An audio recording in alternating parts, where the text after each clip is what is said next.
Subscribe करें story time और हर सोम, बुध और शुक्रवार को साक्षी रहे कुछ अनोखी कहानियों से भरे सफ़र का। बेल आइकन दबाना ना भूलें।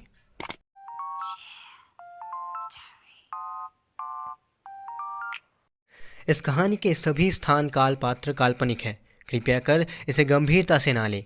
ये कहानी सिर्फ मनोरंजन के लिए बनाई गई है।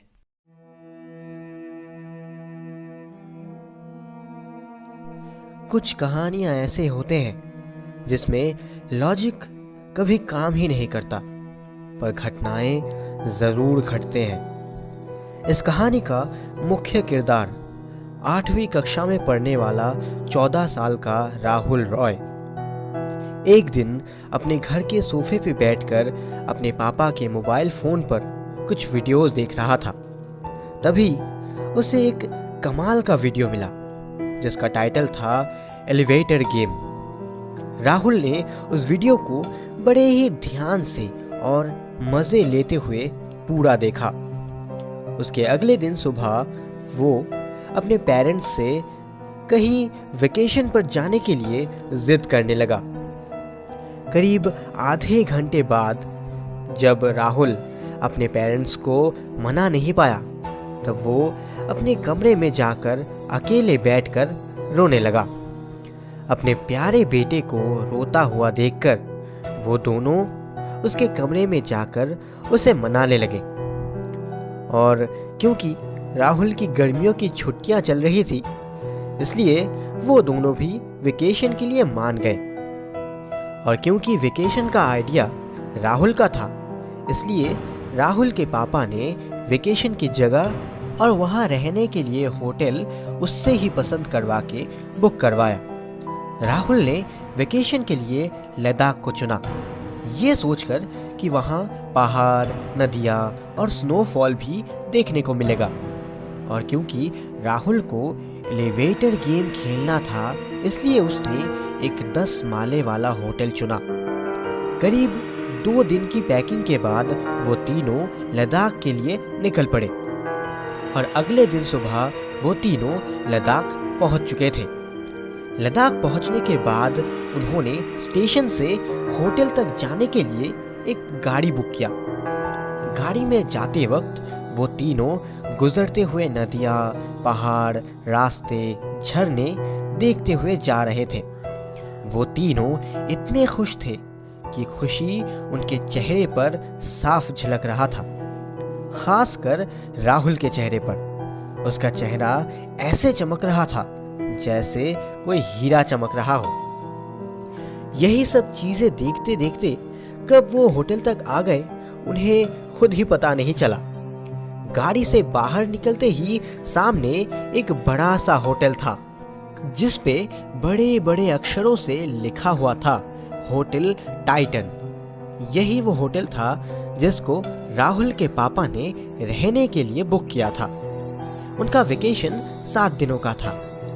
गाड़ी का भाड़ा देकर वो जब होटल के रिसेप्शन पर पहुंचे तो वहाँ लोगों का मेला लगा हुआ था।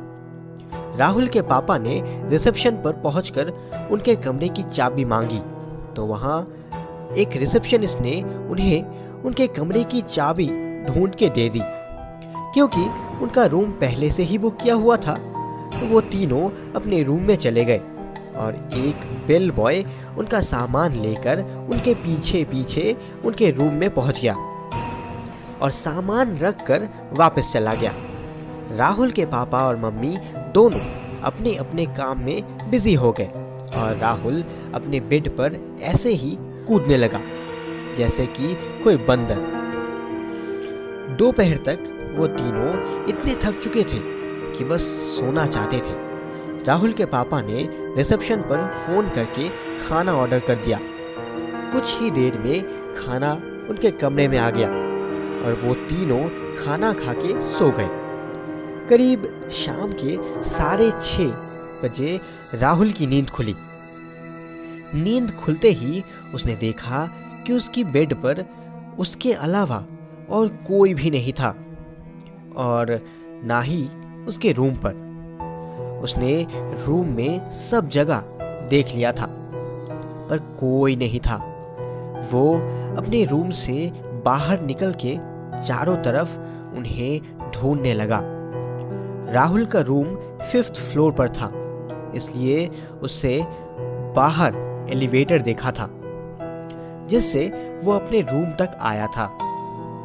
तभी वो सीधा अपने कमरे में पहुंचा और मोबाइल ढूंढने लगा।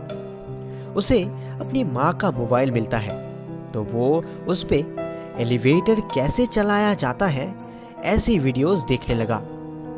और उसके बाद वो एलिवेटर गेम वाला वीडियो फिर से देखने लगा, ताकि वो एलिवेटर गेम को सही से खेल सके और दूसरी दुनिया में जा सके और वहां से वापस भी आ सके। कुछ देर बाद राहुल के मम्मी पापा वापस आ गए। जैसे जैसे रात होता गया, राहुल की आंखें और चमकने लगे, जैसे कि उसे कोई खजाना मिलने वाला हो। रात के 10:30 बजे राहुल की पूरी फैमिली खाना खा के सो जाते हैं, पर राहुल एक्साइटमेंट के चलते सो ही नहीं पाया, या फिर वो सोना ही नहीं चाहता था। धीरे धीरे पूरा होटल शांत होता गया, शोर कम होते गए। अब होटल स्टाफ्स भी सोने लगे थे। करीब 3 बजे के आसपास राहुल ने बाहर जाने का फैसला किया।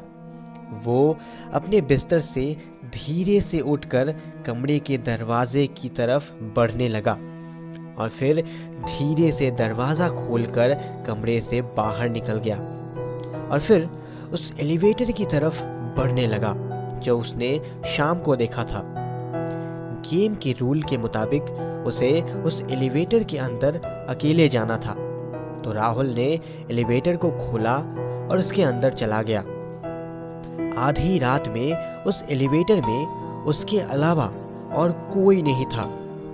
अभी तक तो वो बहुत खुश था, पर आगे जो होने वाला था वो उसने सोचा भी नहीं था। गेम के मुताबिक एलिवेटर के अंदर जाके कुछ फ्लोर्स के नंबर को किसी एक क्रम से एक के बाद एक दबाने होते हैं। ठीक वैसे ही कुछ राहुल भी करने लगा। वो लिफ्ट के बटन्स को एक के बाद एक प्रेस करता गया। 4, 2, 6, 2, 10, 5 और एक के बाद एक फ्लोर्स आते गए। आखिरकार 5th फ्लोर पर एलिवेटर रुकने पर गेम के हिसाब से उस पे अजीब सी दिखने वाली एक औरत चढ़ेगी। पर राहुल के एलिवेटर का दरवाज़ा जब 5th फ्लोर पर खुला तो राहुल ने देखा कि सामने कोई औरत नहीं है। कुछ देर इंतज़ार करने के बाद भी जब कोई औरत उसे दिखाई नहीं दिया तो एलिवेटर के बाहर उसने अपना चेहरा निकाल के चारों तरफ देखने लगा। वो इधर उधर देख ही रहा था कि अचानक बदसूरत बिखरे बालों वाली एक औरत उसके सामने खड़ी हो गई। ये देखते ही वो जोर से चीख उठा और एलिवेटर के अंदर गिर गया। पर अजीब बात तो ये था कि राहुल ने जितनी जोर से चीखा था उस आवाज से पूरा होटल जाग जाना चाहिए था, पर ऐसा लगा कि मानो उस आवाज से एक मच्छर की भी नींद नहीं टूटी। उसका दिल इतनी जोर से धड़क रहा था जैसे उसका हार्ट उसके अंदर ही ब्लास्ट होने वाला हो। उसकी जान उसके मुंह तक आ चुका था। डर के मारे उसके पसीने छूट ही रहे थे और साथ में उसकी आवाज भी चली गई थी। गेम के हिसाब से वो औरत एलिवेटर के अंदर आएगी और बातें करना चाहेगी, पर जो भी उस गेम को खेल रहा हो उसको ना ही उस औरत की तरफ देखना है और ना ही उसके सवालों का जवाब देना है। वो औरत लगातार राहुल से पूछ रही थी, क्या तुम मेरा इंतज़ार कर रहे थे? पर राहुल अपने डर को काबू करते हुए खड़ा हो जाता है और गेम के अगले भाग को याद करने की कोशिश करता है। गेम के अगले भाग में उसे लिफ्ट को नीचे 1st फ्लोर की तरफ ले जाने के लिए 1st फ्लोर का बटन को दबाना पड़ता है और ठीक वैसे ही राहुल फर्स्ट फ्लोर का बटन दबाता है और उसका एलिवेटर गेम की तरह ही नीचे ना जाकर ऊपर जाने लगता है। वो एलिवेटर के अंदर फ्लोर्स के नंबर को देखने लगता है। वो एलिवेटर 5th फ्लोर से सीधा 50वें फ्लोर तक पहुंच जाता है, जबकि होटल ही 10 मंजिला का था।